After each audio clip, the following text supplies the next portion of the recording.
Hai, saya Gibran Rakabuming. Saya menerima banyak sekali pertanyaan tentang bagaimana Prabowo Gibran bersama-sama masyarakat akan membawa Indonesia maju. Akhirnya, saya putuskan untuk membuat video ini dan menjawab beberapa pertanyaan yang sangat menarik. Seperti Mas Rashid bertanya, apa saja program-program yang sudah ada sekarang dan akan dilanjutkan Prabowo Gibran? Gini, semua program-program yang sudah ada sekarang seperti Kartu Indonesia Sehat, Kartu Indonesia Pintar, Kartu Prakerja, program Keluarga Harapan, KUR akan terus kami lanjutkan dan kami sempurnakan. Bahkan, kita juga akan membuat beberapa program unggulan yang lain. Hebat, hebat, hebat, hebat, hebat.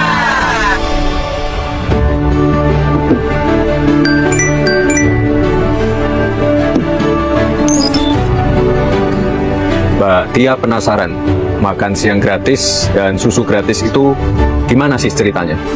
Program ini adalah program yang paling dibutuhkan oleh anak-anak Indonesia dan ibu-ibu yang sedang hamil. Untuk membangun generasi emas, kita butuh anak-anak yang sehat. Ibu-ibu hamil juga nutrisinya harus kita jaga untuk mengurangi angka stunting. Jadi sekali lagi saya tekankan, ini bukan hanya program, tapi investasi. Selain itu, program ini dapat menjadi stimulan untuk memajukan UMKM, pemilik warung makan atau warteg. Kesejahteraan mereka membaik, roda ekonomi berputar, dan tentunya gizi anak-anak dan ibu hamil lebih terjamin.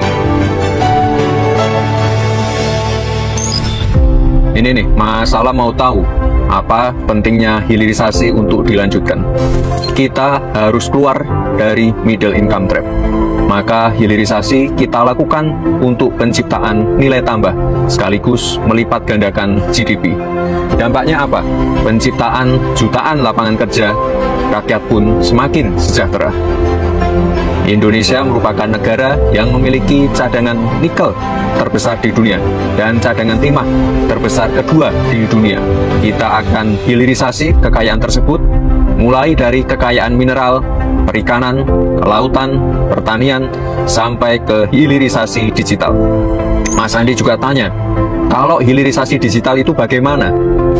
Bukan saja hanya kekayaan alam, pasar ekonomi digital kita sangat berpotensi untuk dihilirisasi karena merupakan salah satu yang terbesar di dunia. Sehingga dampak dari kemajuan teknologi dapat langsung dirasakan manfaatnya untuk masyarakat Indonesia. Jangan sampai kita hanya jadi pasar saja, tapi kita harus menyiapkan talenta yang handal, sampai dengan teknologi, dari infrastruktur, sampai dengan produk digitalnya. Lah Amel bertanya, apa benar kalau Prabowo Gibran menang, pajak akan naik? Nah ini nih, banyak yang salah mengartikan. Menaikkan rasio pajak itu berbeda dengan menaikkan tarif pajak. Lalu bagaimana cara kita menaikkan rasio pajak? Tentunya dengan meningkatkan ekspor, hilirisasi, transisi energi hijau, mengurangi impor minyak, meningkatkan produktivitas dalam negeri, dan juga swasembada pangan. Menaikkan rasio pajak berarti meningkatkan penerimaan negara. Maka ke depan perlu dibentuk Badan Penerimaan Negara yang ada di bawah komando langsung dari Presiden. Sehingga ke depan Dirjen Pajak dan Bea Cukai kita jadikan satu. Maka dalam hal ini Badan Penerimaan Negara hanya fokus pada penerimaan negara saja, tidak lagi fokus pada pengeluaran. Semoga terjawab ya. Mbak Rani bertanya, IKN gimana Mas? Pemerataan pembangunan itu wajib. Pembangunan tidak boleh lagi Jawa sentris.